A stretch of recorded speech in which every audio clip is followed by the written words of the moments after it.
নমস্কার, 7 এভিক নিউজ নেটওয়ার্কে আপনাদের স্বাগত। 24 ঘন্টার মধ্যে কোনো খাদ্যই জোটে না এমন শিশুর সংখ্যা ভারতে এই মুহূর্তে 67 লক্ষ। না, খাদ্যহীন শিশু বা জিরো ফুড চিলড্রেনদের নিয়ে কোনো খবর নয়। খবর হলো দুদিনের উত্তর পূর্ব ভারত সফরে গিয়ে দেশের প্রধানমন্ত্রী নরেন্দ্র মোদী খোশ মেজাজে ঘুরে দেখলেন আসামের কাজিরাঙ্গা জাতীয় উদ্যান। হাতির পিঠে চড়ে রাজকীয় ভঙ্গিতে প্রধানমন্ত্রীর এই জঙ্গল সাফারির সঙ্গী হয়েছিলেন জাতীয় উদ্যানের ডিরেক্টর সোনালী ঘোষ সহ ঊর্ধ্বতন কর্তা ব্যক্তিরা।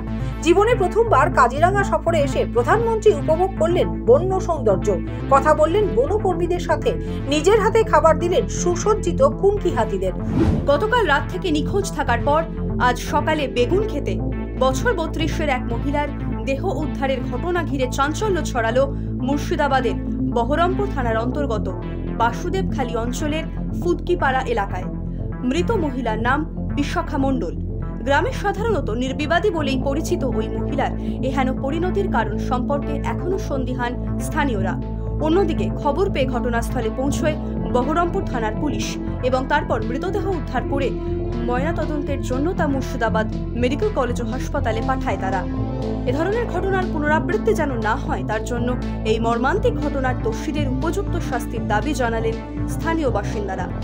রাত পোহালেই ব্রিগেডে তৃণমূলের জনগর্জন সভা। আর ব্রিগেড সমাবেশে যোগ দিতে ইতিমধ্যেই বিভিন্ন জেলা থেকে আসতে শুরু করেছে তৃণমূল কর্মী সমর্থকেরা।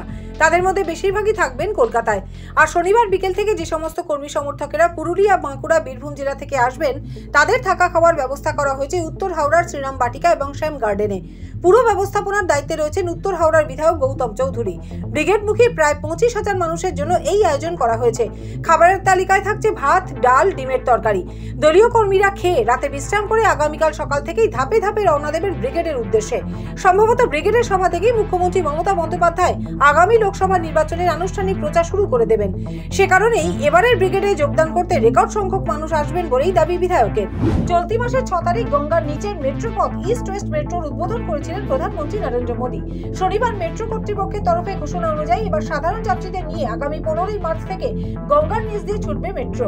ওই দিন থেকে নিউ গড়িয়া থেকে রুবি পর্যন্ত এবং জোকা তারাতলা মেট্রোপথের মাঝেরহাট পর্যন্ত সম্প্রসারিত অংশেও মেট্রো চলাচল শুরু হবে। হাওড়া এবং এসপ্ল্যানেড স্টেশন থেকে দিনের প্রথম মেট্রো ছাড়বে সকাল 7টায়, শেষ মেট্রো ছাড়বে রাত 9টা 45 মিনিটে। ব্যস্ত সময় 12 মিনিট অন্তর এবং বাকি সময় 15 মিনিট অন্তর মেট্রো চলবে। রুবি গড়িয়া মেট্রোপথে 20 মিনিট অন্তর চলবে মেট্রো। সকাল 9টায় প্রথম মেট্রো আর বিকেল 4:40 মিনিটে শেষ মেট্রো ছাড়বে। জোকা তারাতলা মেট্রোপথের মাঝেরহাট পর্যন্ত সম্প্রসারিত অংশে 25 মিনিট অন্তর মেট্রো পাওয়া যাবে। প্রথম মেট্রো ছাড়বে সকাল 8:30টায়, শেষ মেট্রো বিকেল 3:35 মিনিটে। রবিবার মেট্রো পরিষেবা মিলবে না।